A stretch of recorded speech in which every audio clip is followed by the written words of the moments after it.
አይቻለሁ።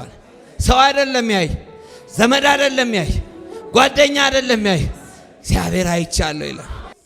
አገዛችኋቸው ዞረው የወጓችሁ ሰዎች። ላባ ማለት ይሄ ነው። በላባ ቤት ያዕቆብ በመግባቱ ላባ አልከሰረም፣ ጨመረ እንጂ አደገ እንጂ ተባረከ እንጂ። ነገር ግን የሚያደርገውን ነገር እግዚአብሔር አያይም ብሎ ነው የሚያስበው። ተንኮሉን እግዚአብሔር አያይም ብሎ ነው የሚያስበው። ለያዕቆብ መልአኩ እንደዚህ ያለ መጣና ላባ ያደረገብህን ነገር በሙሉ ምን ብያለሁ? አይቻለሁ።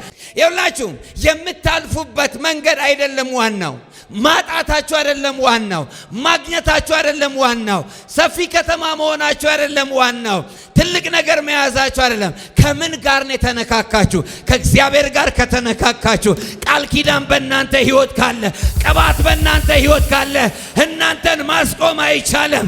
ወድቃችሁ ትነሳላችሁ፣ ስታችሁ ትመለሳላችሁ። አንድን ሰው ዛሬ ማለዳ እግዚአብሔር ብድግ ያደርገዋል። በመንፈሱ ብድግ ያደርገዋል። በቅባቱ ብድግ ያደርገዋል። አንድ ሰው ዘሎ አሜን ይበልባክ።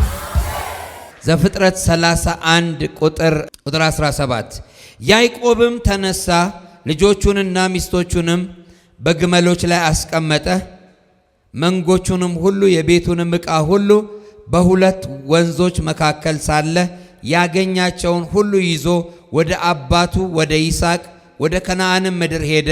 ላባ ግን በጎቹን ለመሸለት ሄዶ ነበር። ራሔልም የአባቷን ተራፊም ሰረቀች። ያዕቆብም የሶርያዊን ሰው ላባን ከድቶ ኮበለለ፣ መኮብለሉንም አልነገረውም። እርሱም ያለውን ሁሉ ይዞ ኮበለለ። ተነስቶም ወንዙን ተሻገረ፣ ፊቱንም ወደ ገለዓድ ተራራ አቀና ይላል። ቁጥር 22 በሦስተኛውም ቀን የያዕቆብ መኮብለል ለላባ ተነገረው። ከወንድሞቹም ጋር ሆኖ የ7 ቀን መንገድ ያህል ተከተለው። በገለዓድም ተራራ ላይ ደረሰበት። እግዚአብሔርም ወደ ሶርያዊ ሰው ወደ ላባ በሌሊት ሕልም መጥቶ ያዕቆብን በክፉ ነገር እንዳትናገረው ተጠንቀቅ አለው ይላል። ሃሌሉያ! ዛሬ እንዲህ ብዬ እናገራለሁ፣ ለጠላቶቻችሁ ማስጠንቀቂያ ደርሷል። አሜን፣ አሜን፣ አሜን። ትንቢታዊ ቃል ነው። የሆነ ቢሮ፣ የሆነ ሰፈር፣ የሆነ ቦታ ለጠላቶቻችሁ ማስጠንቀቂያ ደርሷቸዋል። ሳይገሏችሁ፣ ሳያጠፏችሁ፣ ሳያሰናክሏችሁ በእናንተ ላይ የመከሩት ምክር ሳይፈጸም፣ አሜን። አንድ ሰው አሜን ይበል። ማስጠንቀቂያ ደርሷል።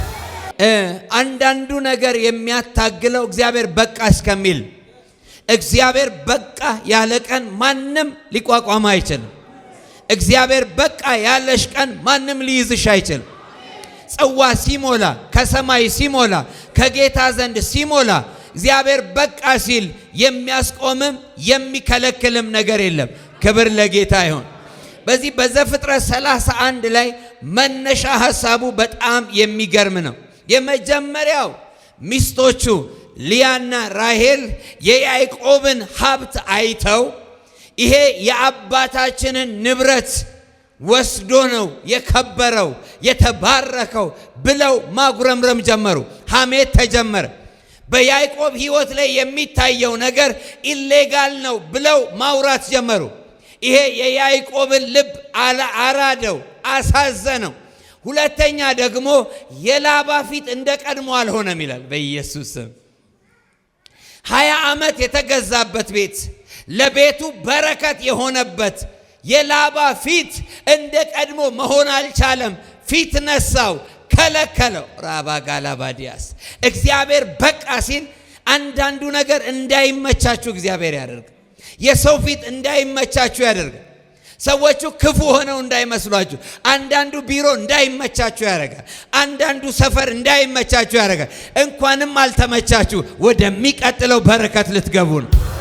አጠገባችሁ ያለውን ሰው እንኳንም አልተመቸ፣ ወደሚቀጥለው በረከት ልትገባ ፊሽካ ተነፍቷል በሉልኝ።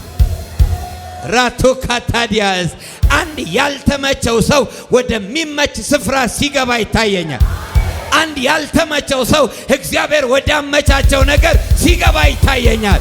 ደሞዝ ያልተመቸው፣ አገልግሎት ያልተመቸው፣ ስራ ያልተመቸው፣ ሁኔታ ያልተመቸው ሰው እግዚአብሔር ወዳመቻቸው ነገር ዛሬ ማለዳ ሽፍት ያደርጋል። አሜን አሜን።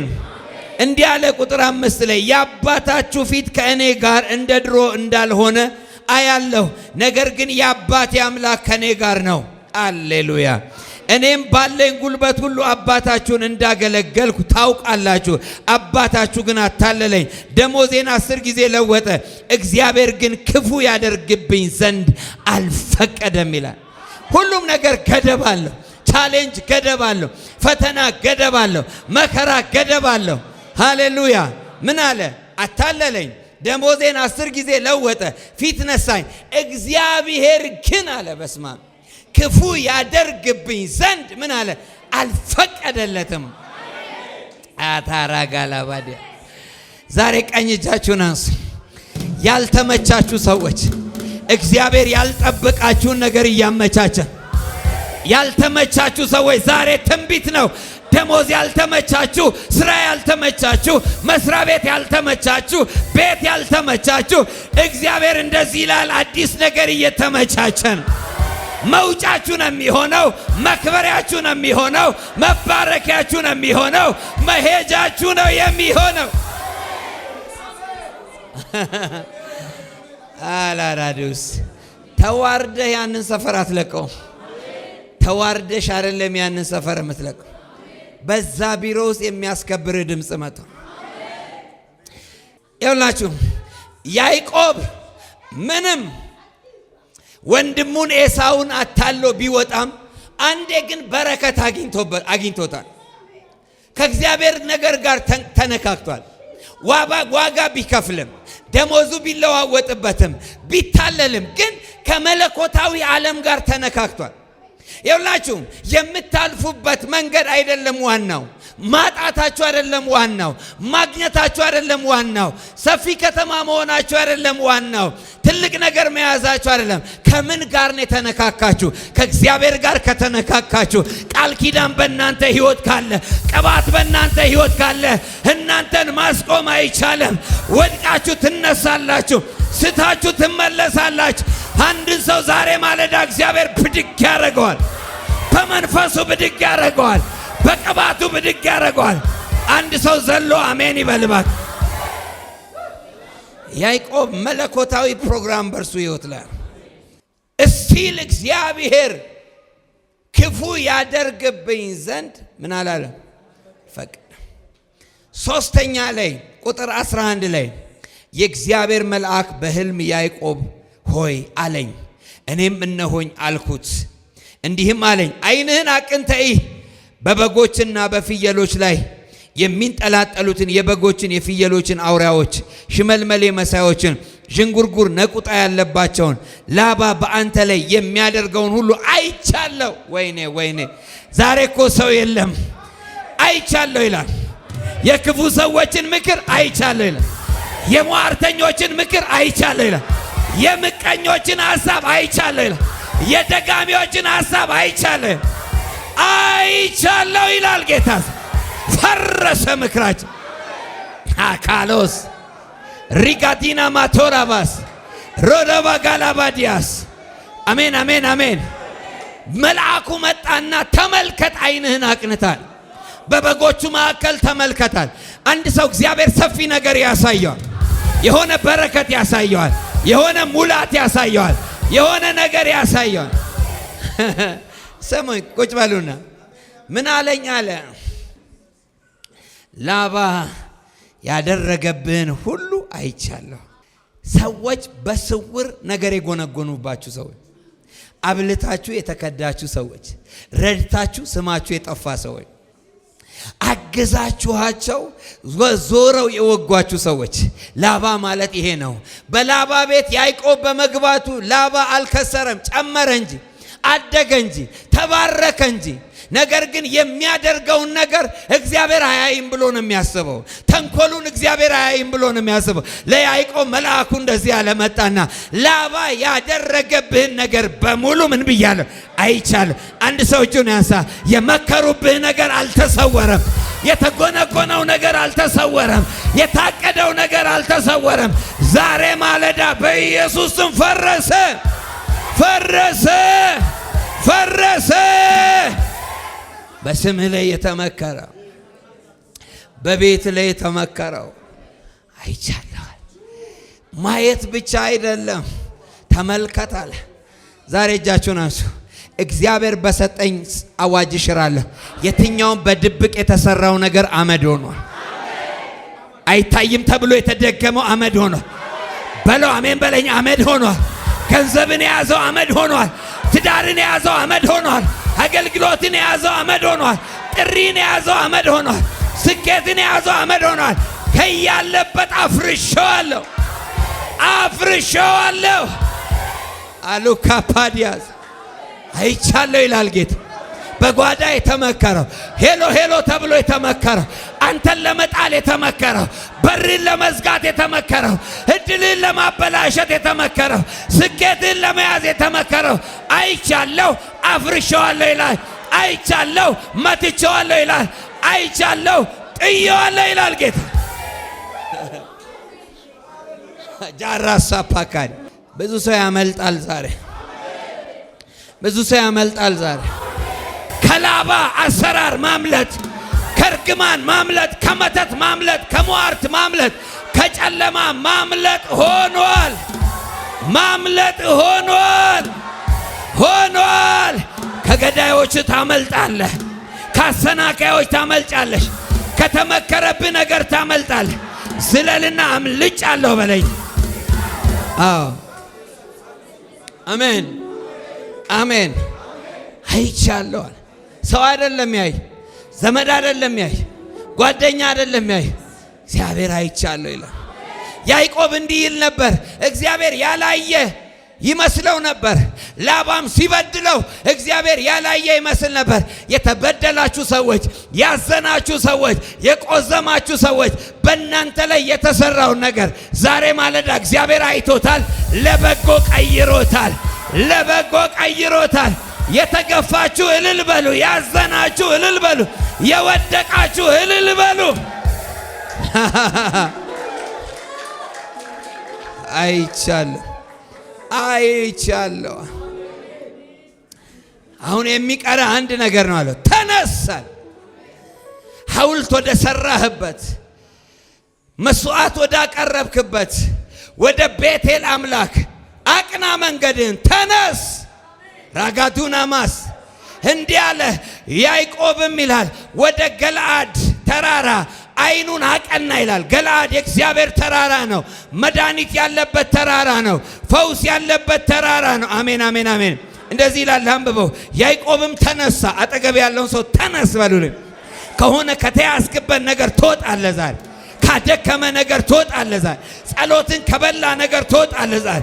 ጉልበትን ከበላ ነገር ትወጣለህ ዛሬ።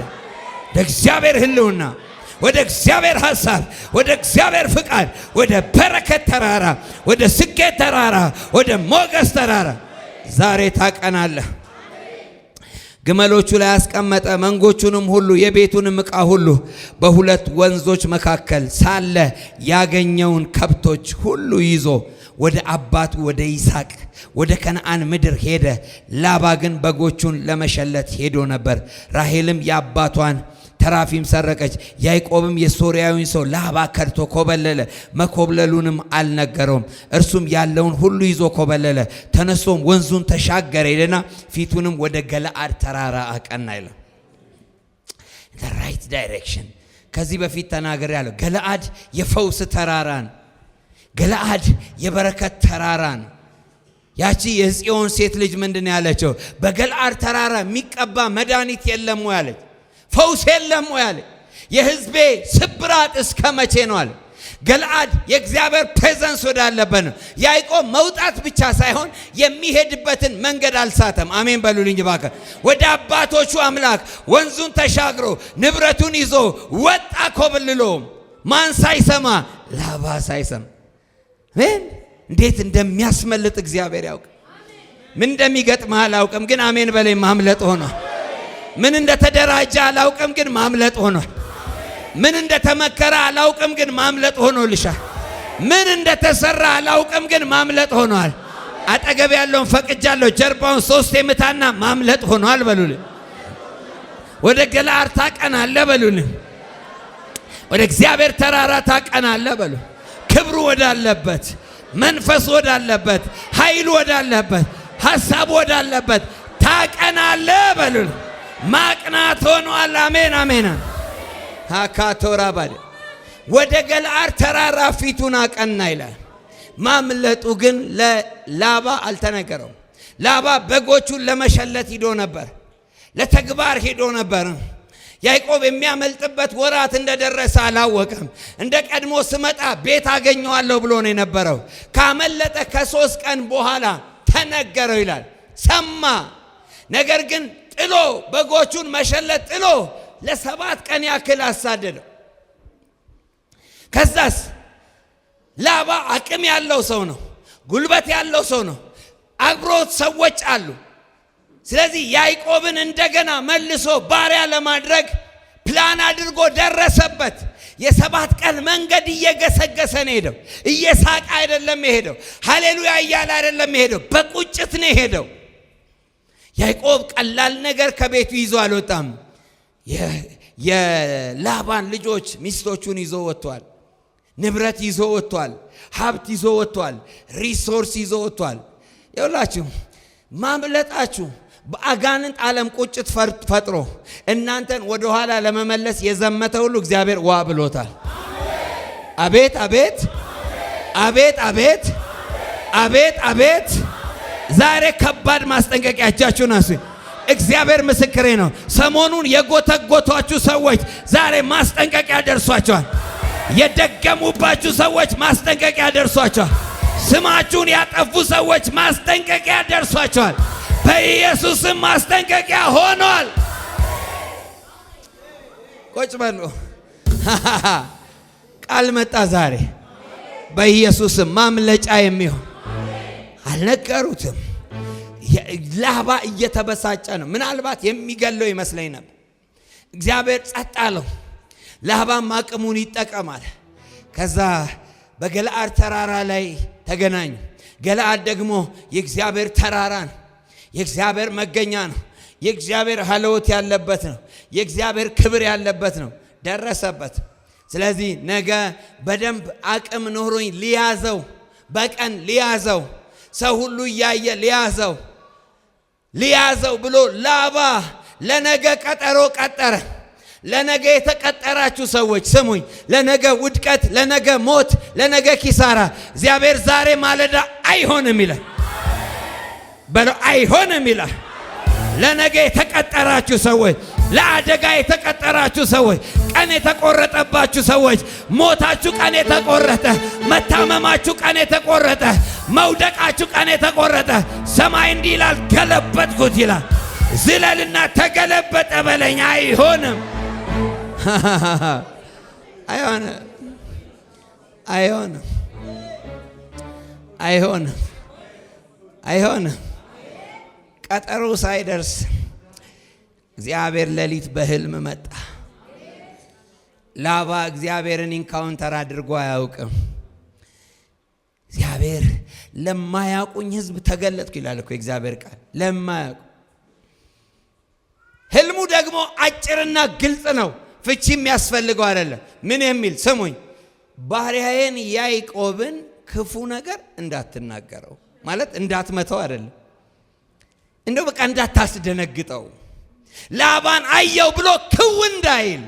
አክላዲያስ እግዚአብሔር ባይረዳን እኮ፣ እግዚአብሔር ባይጠብቀን እኮ፣ እግዚአብሔር ባያግዘን እኮ እንደዚህ ሱፍ ለብሰን የምንሄድ ሰዎች አይደለንም እኮ። ስንት ምክር እየተመከረ ጌታ ግን ተው እያለ፣ እንዳትነካት እያለ፣ እንዳትነካው እያለ። ዛሬ ቀኝ እጅን አንሳ። በስም ላይ የተመከረው ፈርሷል። በአገልግሎት ላይ የተመከረው ፈርሷል። በስራ ላይ የተመከረው ፈርሷል። በኢየሱስ ስም ፈርሷል። ፈርሷል በልልኝ። አጠገብ ያለው አተኛ ነቃበል ፈርሷል በለው እባክህ። ፈርሷል ፈርሷል ፈርሷል ፈርሷል። አሜን። አንድ ያለው ባሪያዬን። ለምንድን ነው እግዚአብሔር ባሪያዬ ብሎ ያስተዋወቀው? ላባ የሚመስለው ብዙ ዓመት እዛ ቤት ስለኖረ የኔ ባሪያ ነው ብሎ ነው የሚያስበው። እግዚአብሔር ግን ያዕቆብን ሊያስተምር እንጂ ልምረትነቱ የላባ አይደለም። ባሪያዬ ያለ ላባም ባሪያዬ ነው የሚል። ላባ የመጣው እኮ ባሪያዬ ልመልስ ነው። ይሄ ባሪያ እንዴት ያመልጣል በቀላሉ? 20 ዓመት በላይ ያገለገለ ደሞዝ እየቀየርኩ የተጫወትኩበት ያጃጃልኩት ያንገላታሁት ሰው እንዴት በቀላሉ ያመልጣል? እግዚአብሔር አምልጥ ካለ ሃሌሉያ ያዋረዱህ እያዩ በመካከላቸው በልሳን እየተናገርክ ሪጋቱና ማቻላቦስ ዛሬ ማለዳ አምልጠሃል።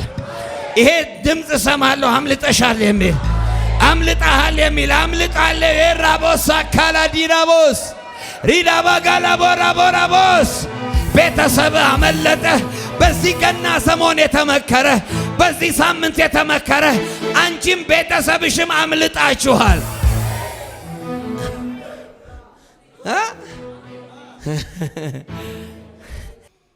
እንዲህ አለ።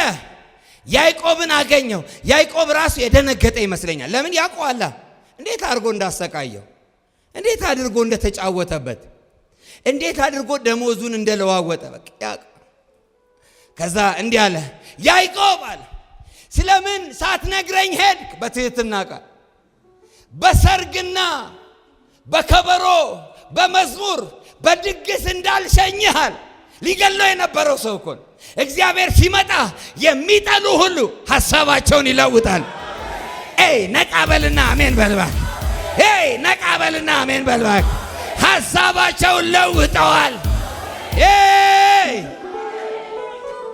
ስሙኝ እንዲህ አለ በከበሮና በብዙ ምስጋና በብዙ እንትን አጀብ ደግሼ ሳልሸኝሃል። ይኸው ስሙኝ፣ የሆነ ሰው በተናቀበት ሰፈር ይሸለማል። በሚጠሉ መካከል ትመሰገናል። በሚጠሉ መካከል ትከብራለህ። ሆነልኝ የሚል አሜን ይበል። ራክሉራዝ ለምን አልነገርከኝም? ልጆቼንስ ሳልስማል መስሎ ነው ላባ በእንደዚህ በድግስ የሚሰናበት ውሸቱ። ግን እንዲህ አለ። በጣም የሚገርማችሁ ልገልህ፣ ላጠፋ፣ እንደገና ባሪያ ላደርግህ ኃይል ነበረኝ፣ አቅም ነበረኝ። ስሙኝ ልብ ብላችሁ፣ ልገልህ ኃይል ነበረኝ፣ ላጠፋ ኃይል ነበረኝ አለና እንዳልታውቃል ትላንት ሌሊት አለ የአባቶችህ አምላክ። ይሄ በጣም ከባድ ቃል ነው።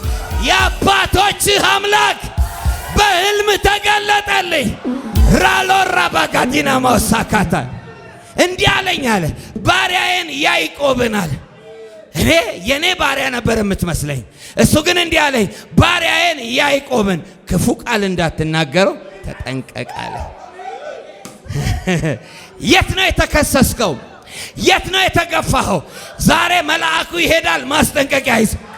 የት ነው ችግሩ ያለው? የት ነው ኬዙ ያለው? የት ነው ቋጠሮ ያለው? የት ነው ሐዘን ያለው? የት ነው መከራ ያለው? እግዚአብሔር እንዲህ ይላል ማስጠንቀቂያ ተልኳል።